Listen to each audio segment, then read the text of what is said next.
Saludos, les habla su servidor Freddy Damián de FD, Formación y Desarrollo en Psicología Integral, y este es un video que forma parte de la serie Temas actuales de Psicología de la Salud. El día de hoy vamos a hablar de específicamente cómo se vincula la Psicología de la Salud con la Psicología de Emergencias y Desastres. Vamos a comenzar hablando acerca de lo que se refiere a la Psicología de Emergencias. Esta es una rama o disciplina de la psicología que se ha dedicado a investigar y a proponer modelos de atención en antes, durante y después de una emergencia o un desastre. Todos sabemos que ante la situación de emergencia muchas personas se viven afectadas no solamente de forma directa, sino también de manera indirecta.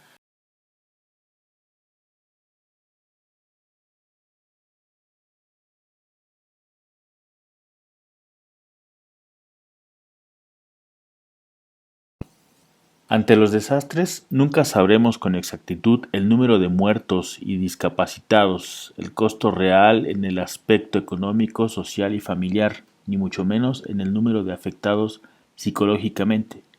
En la mayoría de los reportes solo se mencionan las pérdidas humanas, heridos, pérdidas económicas, etc., dejándose a un lado el tema de los daños e impacto real a nivel psicológico que deja un desastre. Las organizaciones humanitarias hacen énfasis en la necesidad de atender la salud mental entre las víctimas de desastres y consideran que este problema debe ser tratado de manera profesional.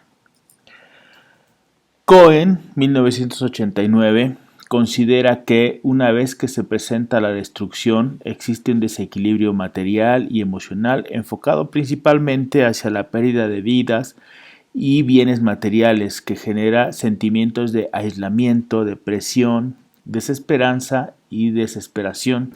Además, suelen presentarse trastornos psicosomáticos entre los que se encuentran los digestivos, neurológicos, de hipertensión, síntomas cardiopáticos e insomnio, todos ellos considerados como síntomas normales ante una situación anormal.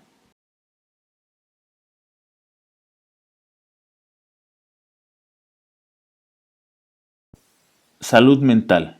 Para poder entender la diferencia que existe con el concepto de salud, definamos el concepto básico de salud mental. Para la Organización Mundial de la Salud, la OMS, es un estado de completo bienestar físico, mental y social, y no solamente la ausencia de afecciones o enfermedades. Por lo tanto, podemos considerarlo como un estado de bienestar en el cual el individuo es consciente de sus propias capacidades, contando con la capacidad de afrontar las tensiones de la vida cotidiana y responder a ellas de forma productiva. Muchas veces se asocia con el concepto fisiológico, biológico de homeostasis, como una propiedad de los organismos que consiste en su capacidad de mantener una condición interna estable, compensando los cambios en su entorno mediante el intercambio regulado de materia y energía con el contexto, es decir, la autorregulación.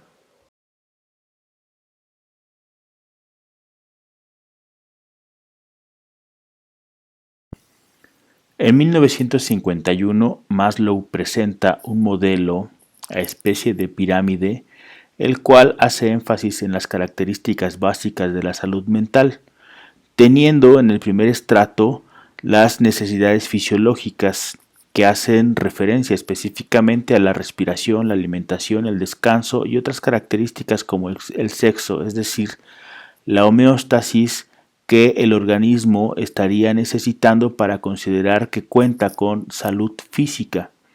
Posteriormente, los dos siguientes estratos, que es la seguridad y la afiliación, hacen referencia principalmente al contexto social, teniendo en cuenta también que el cuarto estrato, que hace referencia al reconocimiento, es una perspectiva subjetiva entre la relación social y la relación individual de cada persona, es decir, el autoconcepto aunado a la aprobación del medio social. Finalmente, la autorrealización es la que posiblemente podría estar generando muchas mayores afectaciones en nuestra sociedad actual, debido a que muchas de las ocasiones la percepción que se tiene o la autopercepción acerca de la moralidad, la creatividad, la aceptación de hechos, la resolución de problemas y todo esto que se ve directamente influido por las exigencias sociales de consumo.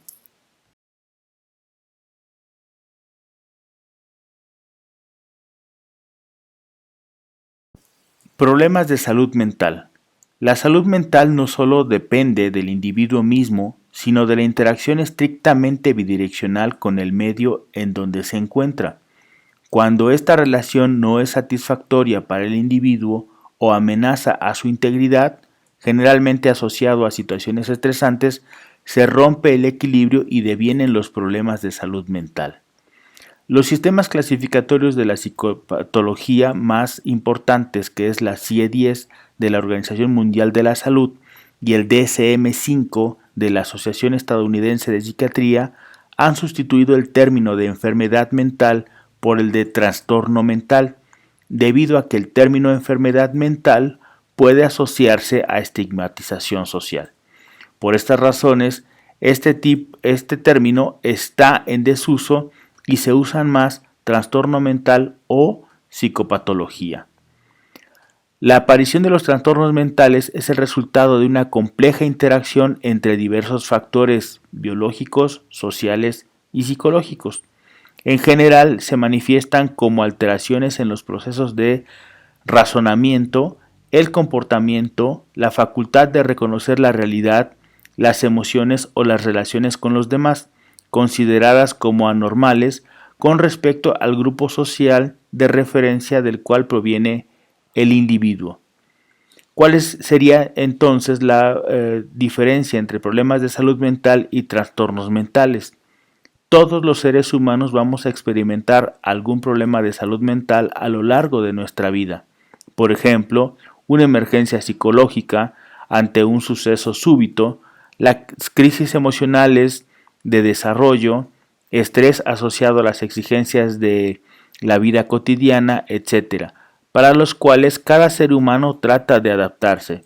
Cuando el individuo no es capaz de adaptarse a las exigencias de su entorno, tenderá a compensar desencadenando un trastorno mental.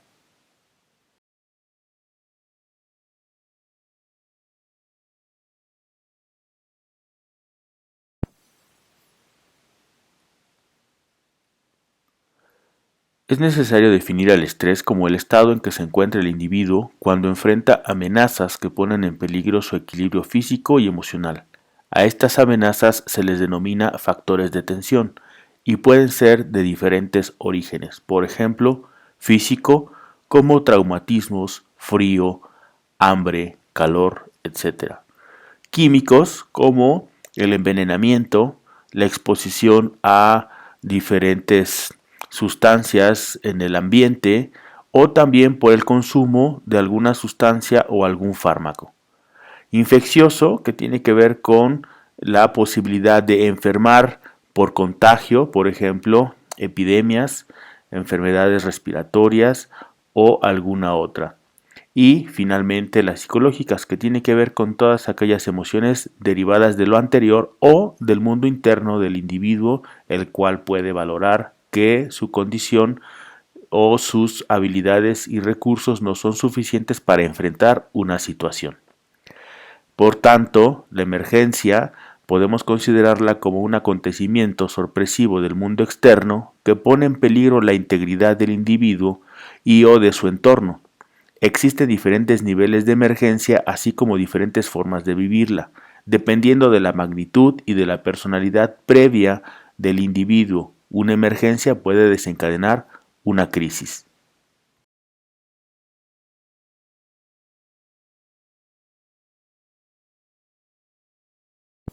En este sentido, consideramos que la emergencia psicológica es un desequilibrio psicológico intenso derivado del mundo exterior de cualquier persona y que puede ser de tal magnitud que provoque un avasallamiento en la capacidad de esta persona para enfrentar dicha situación.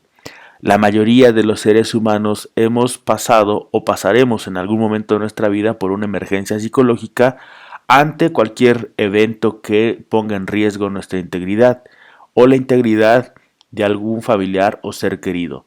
Esto es, en cuanto a su integración física, a su condición emocional, patrimonial, afectiva, de pareja, de trabajo, en fin. Muchas circunstancias podrían provocar una emergencia psicológica y esto podemos considerarle como una respuesta normal ante situaciones de emergencia. Prácticamente cualquier persona que se ve expuesta a una situación de emergencia va a tener como resultado una emergencia psicológica y esto podemos considerarle como algo normal.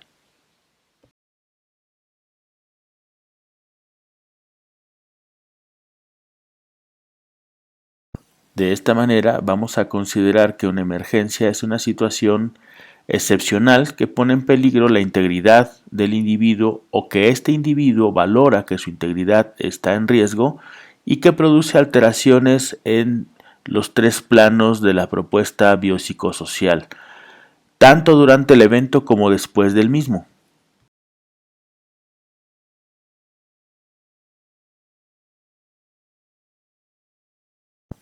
Ante una emergencia, o tras el impacto de la misma, es esperable que se presenten diferentes niveles de desorganización psicológica y emocional, además de fisiológica y social en las personas o las comunidades que se ven sometidas a esto, y ello será considerado como algo normal.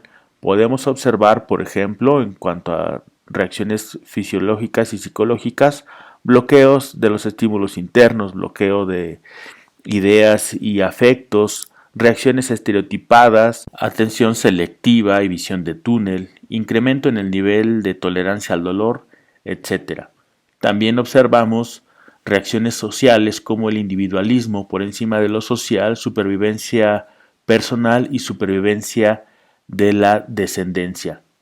En tanto, las reacciones psicológicas tras el impacto en la población general pueden observarse agresividad e ira, temor al aislamiento, afecto apagado, desconfianza ante extraños, incremento en los conflictos familiares, sociales y laborales, incremento en el uso de sustancias adictivas, temor a la oscuridad, angustia, etcétera.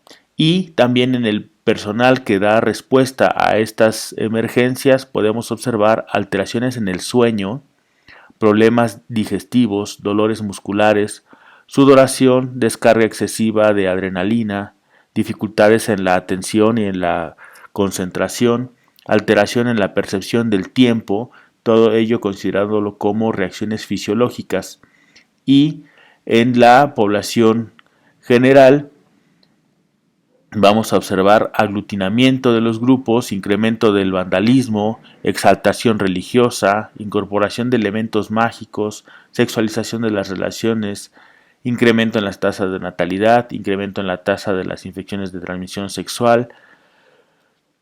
En los respondientes, las reacciones sociales principalmente observadas son sexualización de las relaciones, incremento también de la tasa de las infecciones de transmisión sexual, búsqueda de ganancias secundarias, dificultad para separarse de los grupos de respuesta y alejamiento o desintegración del núcleo familiar.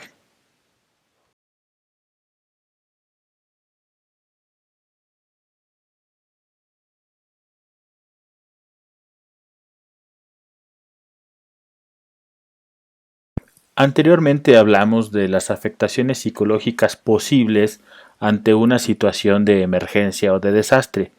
Sin embargo, hay que considerar también que en caso de que se presente y no reciban atención, esas afectaciones emocionales podrían convertirse específicamente en un trastorno mental, el cual tiene implicaciones mucho más severas y que requieren de otro tipo de atención. De entre los grandes síntomas que podemos encontrar o los grandes trastornos mentales encontrados ante situaciones de emergencias y desastres, vamos a contabilizar tres. El estrés postraumático, que es la sintomatología consecuente a una vivencia de un trauma y la cual tiene sintomatología muy específica, como es ansiedad no focalizada, problemas en el sueño, problemas en la alimentación, apnea, taquicardias, fatiga y falta de concentración, desinterés, problemas en las relaciones interpersonales y sobre todo estos otros síntomas que son muy característicos y que difícilmente se van a encontrar en otro padecimiento, aunque puede existir otros trastornos u otros padecimientos con una comorbilidad en el caso del estrés postraumático. Y estos síntomas específicos son la reviviscencia, es decir, la aparición de respuestas tanto fisiológicas como de comportamiento o de conducta, como si la situación estuviera presente, con la diferencia de que en ese momento en el que se presentan posterior al evento ya no están vigentes. Flashbacks, recuerdos intrusivos, ideas irracionales, reacciones físicas y fisiológicas desproporcionadas, agudización de la sintomatología psicológica psiquiátrica en el caso de que hubiera alguna condición previa a esta circunstancia. Otro de los grandes, otra de las grandes afectaciones que se pueden considerar como trastornos mentales derivadas de las situaciones de emergencias o desastres es el duelo complicado. Entendemos al duelo como un proceso universal, necesario incluso, esperable, que se experimenta ante cualquier pérdida, sea imaginaria, parcial o real. Sin embargo, cuando el proceso de duelo se ve afectado o alterado y no se completa hasta la reinserción a la vida cotidiana, es factible considerarlo como un duelo complicado. Finalmente, el tercer fenómeno que se presenta ante situaciones de emergencias o desastres es la crisis emocional. A esto vamos a considerarlo como una respuesta sistémica del individuo a un desequilibrio que es completamente interno, relacionado con procesos del mundo y de la autopercepción interna del individuo, y que es un estado temporal de trastorno y desorganización, caracterizado principalmente por una incapacidad del individuo para manejar situaciones particulares utilizando métodos acostumbrados para la solución de problemas.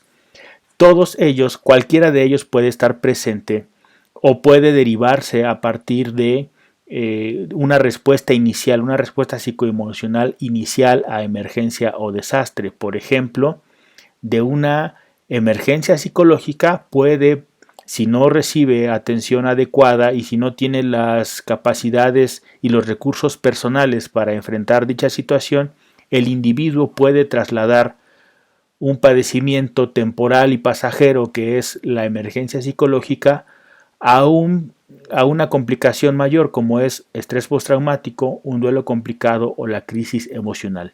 Esto a su vez, en caso de no ser atendido y que la persona continúe con la incapacidad de recursos y fortalezas para sobrellevar la situación, podría incluso derivar en un trastorno psiquiátrico mayor. Así es la importancia y relevancia de que sea atendido de manera oportuna la salud mental en los términos desde su inicio.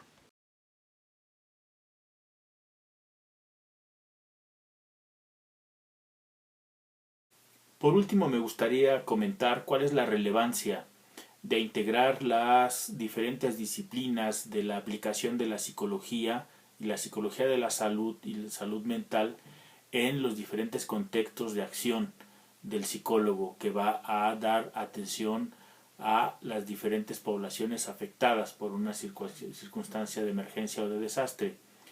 Si bien ya revisamos cuáles son las posibles trastornos de la salud mental, trastornos mentales que se pueden derivar de las situaciones de emergencias o desastres, también es importante reconocer la prevalencia de las posibles afectaciones y cómo es que éstas se vinculan a un proceso o a una perspectiva de prevención.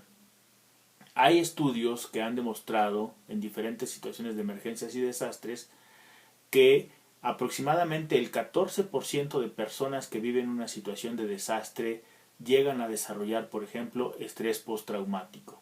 Esto es digámoslo, desde una perspectiva porcentual, pues podríamos considerar que es medianamente significativo.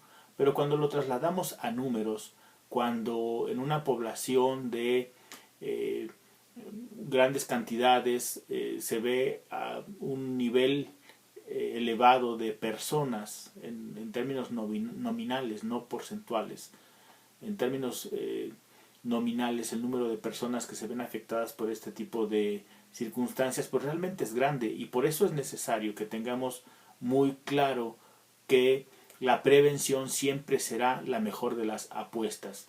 Si consideramos que los servicios de salud generalmente se ven rebasados ante situaciones de emergencias y desastres, si aunamos a ello que en nuestro país, en México, tenemos un sistema de salud el cual no se encuentra plenamente fortalecido en los ámbitos específicos de la salud mental y con mucha mayor razón en el ámbito de la psiquiatría, por ejemplo, el que una persona o un número determinado de personas desarrollen algún trastorno que requiera de atención psiquiátrica, por ejemplo, va siempre a complicar las situaciones. A nivel mundial, la atención psiquiátrica es escasa, en nuestro país mucho más. Así es que es muy importante que nosotros tengamos en cuenta esto y que siempre apostemos por la prevención.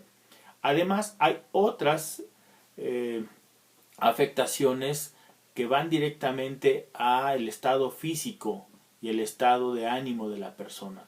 Así es que trastornos de alimentación, de sueño, eh, de descanso, otras afectaciones de conflicto social, van a tener como repercusión directamente la necesidad de que se atienda a gran escala. Cuando no existe el personal suficiente para ello y cuando podemos ahorrar el sufrimiento de las personas o que atraviesen por complicaciones específicas, siempre será mucho mejor tener esta visión de anticipar y no de remediar.